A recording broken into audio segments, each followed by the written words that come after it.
Robot ने electric welding gun से अपने हाथ को लाल कर लिया। अगले ही पल जमीन पर एक छोटी लाल फूल की छवि उभर आई।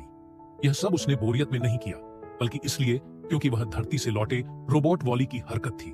वह अपनी उंगली से एक तारे के वलय को छूता है, जिससे उल्का पिंडों के टुकड़े गिरने लगते हैं। उनमें से एक, जो गुरुत्वाकर्षण से मुक्त हो चुका था, अकेले ब्रह्मांड में बहता हुआ जाकर जहाज के सिग्नल लाइट से टकरा जाता है।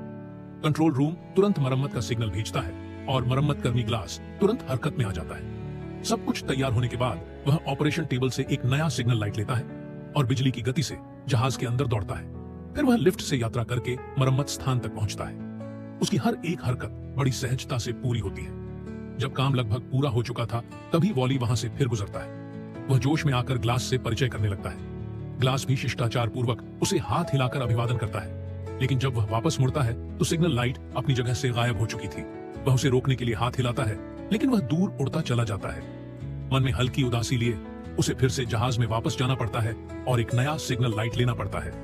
इस बार कंट्रोल रूम के हाव भाव में हल्की झुंझलाहट साफ दिखती है और वे अनिच्छा से उसे नया सिग्नल लाइट सौंपते हैं। ग्लास जब पूरी गंभीरता से काम करने की तैयारी कर ही रहा होता है, तभी जहाज के अंदर एक अप्रत्याशित घटना घट जाती है।